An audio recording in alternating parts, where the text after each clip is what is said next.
Welcome back.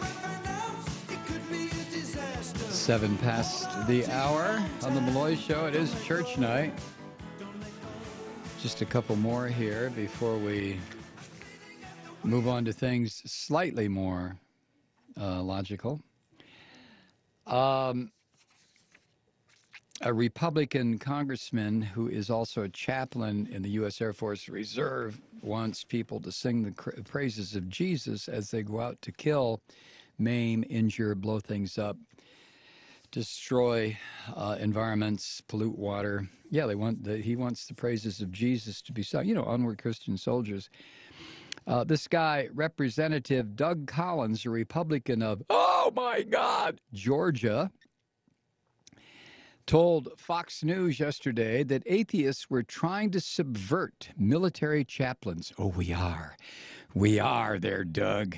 Yes, God damn it, we're trying to subvert them. And he objected to the push for atheist chaplains in the U.S. Armed Forces. Atheist chaplain? He said, quote, "This is pushing an agenda that is really trying, although not overtly, but I think subversively, really trying to undermine the chaplain's role in the military." Now, two Democrats, it's always those damn Democrats, Representative Jared Polis of Colorado, a Democrat, Representative Robert Andrews, Democrat in New Jersey, offered amendments to an annual defense spending bill that would have allowed humanists and other non-believers to join the chaplain corps. Yeah, well, that makes sense. The two Democrats argued it was wrong that atheists were forced to seek advice from psychiatrists or psychologists when, in fact, the Christians should be getting advice from psychiatrists. No, I just added that part. The two Democrats said it's wrong that atheists were forced to seek advice from psychiatrists or psychologists while believers could seek out a chaplain who represented their faith. The two amendments, of course, were rejected in this sewer that is the U.S. House of Representatives. Mr. Paulus, the Democrat from Colorado, explained to, yes, Fox News, quote, "In the military, seeing a medical professional or counselor sometimes has some stigma attached to it," end quote. Yes, it really does. And a spokesman for the Military Association of Atheists and Freethinkers also told, Fox News, that chaplains didn't reach out to non-believers to offer them the same level of support. Well, but I don't, why would a chaplain want anything to do with an atheist and vice versa? I mean, the last thing I want to see if I'm in a bad situation is some freak wearing a cross or a Star of David or a Islamic sign. Just stay away from me with your witch doctory crap. You know what I'm saying?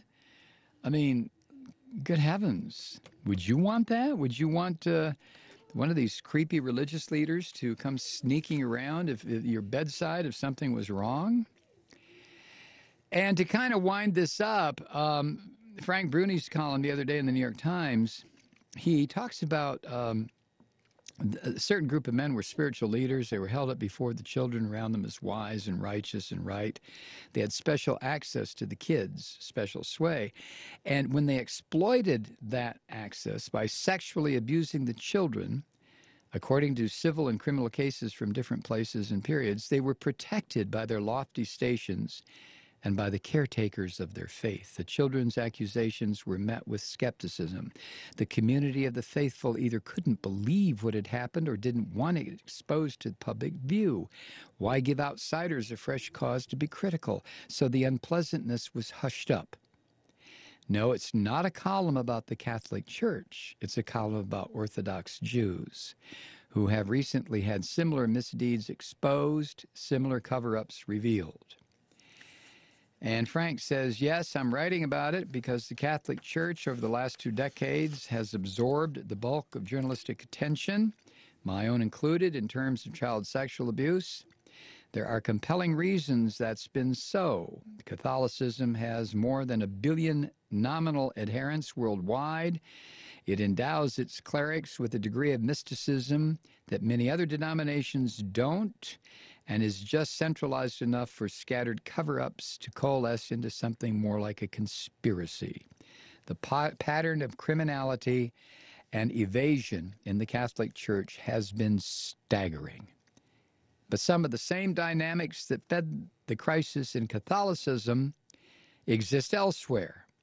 And the way they played out in Orthodox Judaism illustrates anew that religion isn't always the higher ground and safer harbor it purports to be. It can also be a self-preserving haven for wrongdoing.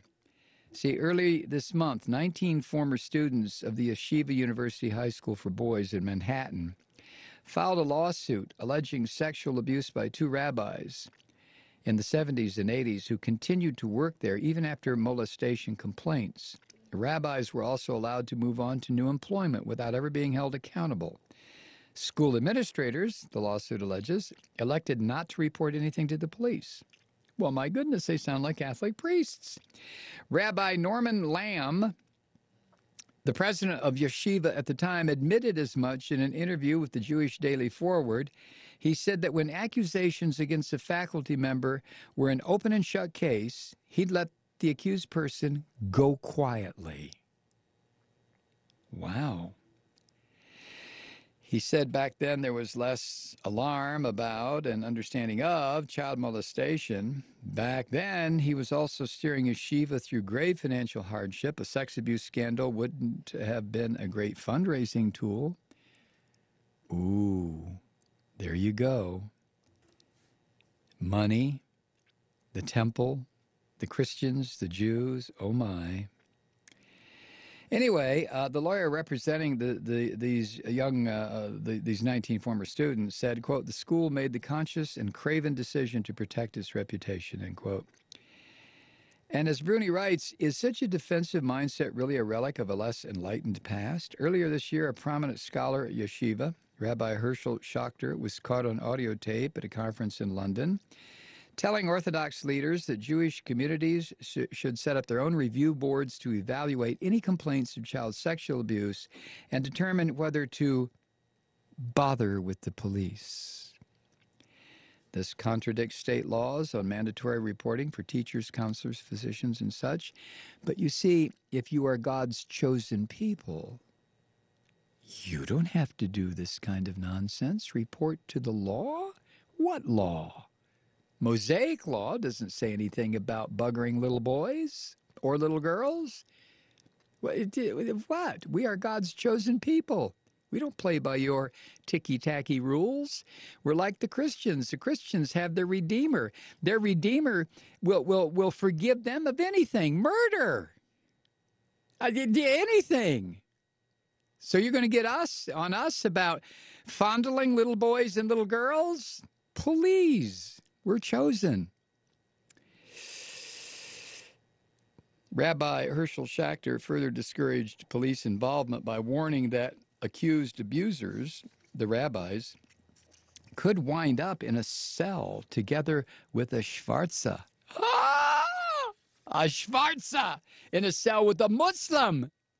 Or worse, a Schwarze Muslim who wants to kill all the Jews.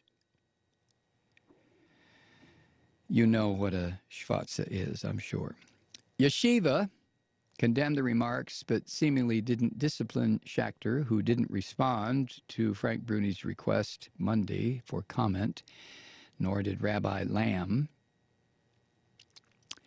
Rabbi Schachter's aversion to law enforcement, of course, isn't isolated. The ultra-Orthodox group Agudath Israel of America has taken the position that observant Jews should get a green light from the rabbi before notifying police about suspected molestation. It's precisely this sort of internal policing that the Catholic Church did so disastrously, leaving abusers unpunished and children in harm's way. A Schwarze Muslim!